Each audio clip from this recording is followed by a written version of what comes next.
η διαφορά ανάμεσα στην λύπη και την κατάθλιψη. Πολλές φορές λέμε ότι είμαστε σε κατάθλιψη απλώς επειδή νιώθουμε λύπη. Αλλά η λύπη και η κατάθλιψη δεν είναι το ίδιο πράγμα και το να τα ξεχωρίσουμε είναι σημαντικό, όχι μόνο για να καταλάβουμε τον εαυτό μας, αλλά και για να βοηθήσουμε τους γύρω μας. Η λύπη είναι ένα φυσιολογικό και αναπόφευκτο συναίσθημα της ανθρώπινης ζωής.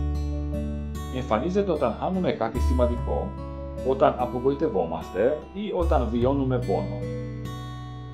Μπορεί να μας κάνει να κλάψουμε, να σκέφτουμε, να αποσυρθούμε για λίγο, όμως συνήθως υποχωρεί με τον χρόνο, αφήνοντας μας πιο δυνατούς και πιο συνειδητοποιημένους. Είναι ο τρόπος της ψυχής να εκφράσει απώλεια και να μας βοηθήσει να επουλώσουμε τα συναισθηματικά μας τραύματα.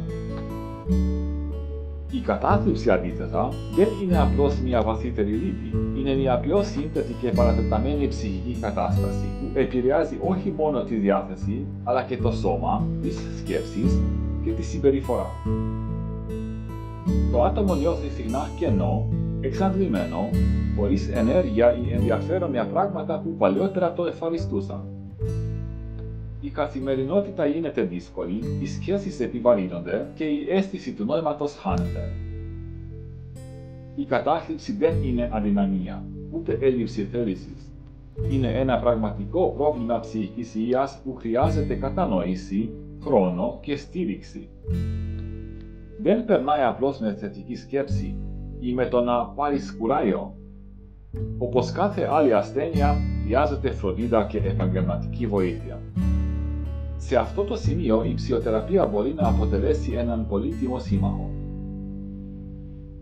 Μέσα από τη θεραπευτική σχέση, το άτομο μαθαίνει να αναγνωρίζει τα συναισθήματά του, να κατανοεί τις σκέψεις που το βαραίνουν και να ανακτά σταδιακά την ελπίδα και την ψυχική του ισορροπία.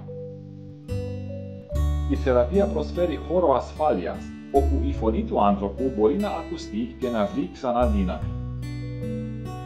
Αν λοιπόν νιώθεις ότι η λύπη σου κρατάει περισσότερο από όσο θα έπρεπε, αν τίποτα δεν σε ευχαριστεί ή αν η ζωή σου φαίνεται παγωμένη, μίλησε.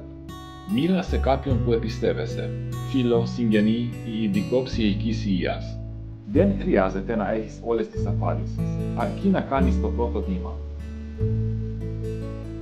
Θυμήσου, η λύπη είναι ανθρώπινη, η κατάθλιψη είναι θεραπεύσιμη. Και κανείς δεν πρέπει να τη ζει μόνος του. Η αναζήτηση βοήθειας δεν είναι ένδειξη αδυναμίας, είναι πράξη θάρρους και αυτοφροντίδας.